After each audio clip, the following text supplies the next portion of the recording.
Hi, today I want to talk about keeping connected. This has been a big topic of conversation over the past few weeks. I've seen a lot of people saying, hey, we're not socially isolating, we're not socially distant, we're physically distant, but we still need to socialise. Most of us are social creatures. We thrive on conversations and face to face interactions that we have with people, and none more so than your teenage children. Teenage children, part of their job at this developmental stage is to strengthen their relationships with peers and strengthen their relationships outside of the home as part of their preparation towards independence.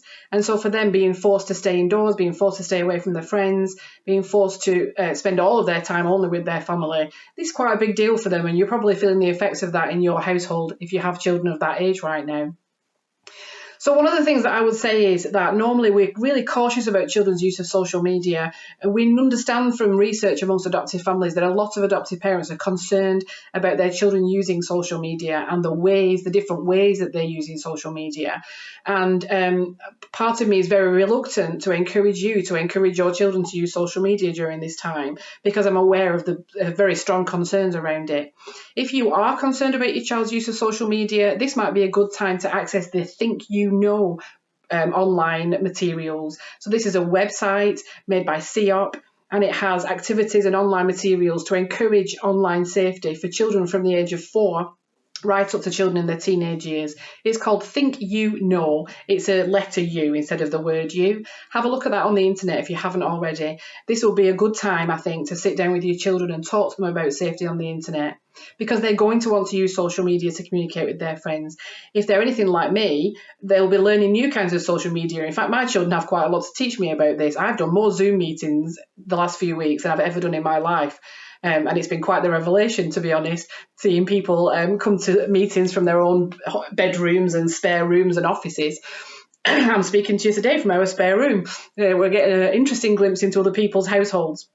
So if your older children are wanting to use social media to connect with their friends, it's really a time to encourage them to do that within safe limits. Because if they don't, the temptation for them is to break the rules around staying at home, to want to leave home and meet up with their friends. And actually, once a teenager is determined to do that course of action, it is very difficult to stop that from happening.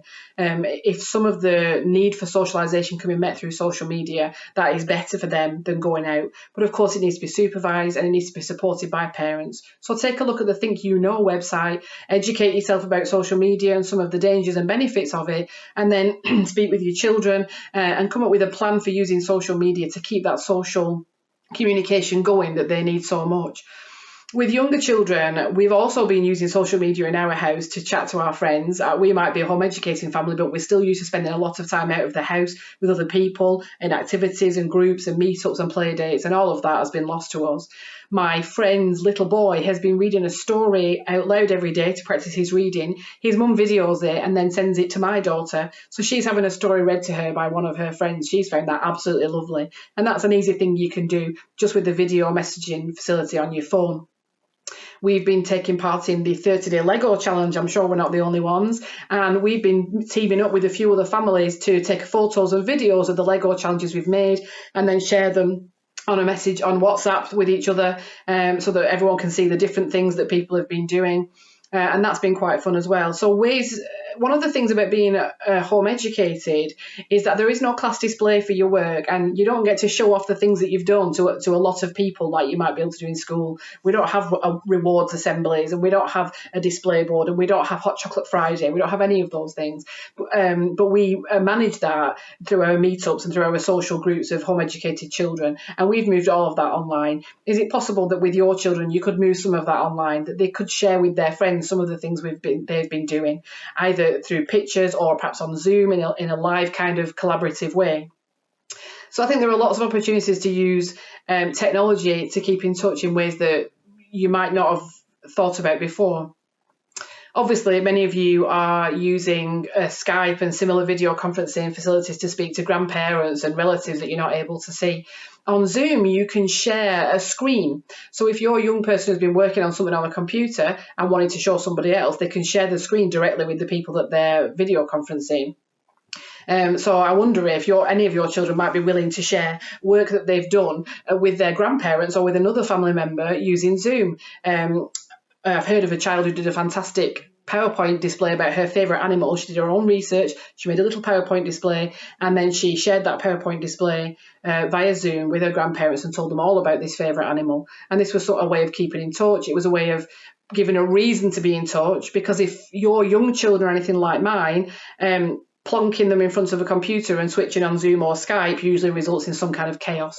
So if you can have a plan for what you're going to do with that video conferencing conversation that's going to be had, that sometimes works better. It keeps them engaged for longer, and it keeps them in the conversation, so that you don't find yourself staring at the screen and your children running around the house while you're trying to have a conversation with someone that they had originally said they wanted to call.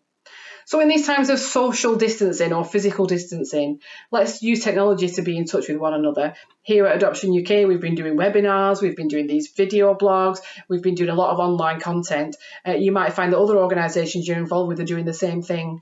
I know, and I'm not keen on it actually, it can be difficult to appear on video. It feels weird and a bit strange, but actually if you can be brave enough to show your face when you're speaking to other people on the internet, it gives us all that sense of connection. And actually it's much nicer to have a conversation with somebody when you're getting the feedback from their facial expressions. So for children and teenagers and adults, keeping in contact is going to be really important at this time. Don't be afraid to use the technology that's available for you, and don't be afraid to use it in some creative ways to not only keep in touch but to enhance the learning that you're doing, and to maintain everyone's sense of connection at a time when we can't be physically close to one another. I hope that's been helpful, and if you want to share any other ideas, please do. We'd love to hear from parents and children about all the things you're doing to keep yourselves occupied and to keep in touch with one another and to stay connected during this time. Please join in the comments, please message us, please let us know what's happening. Bye.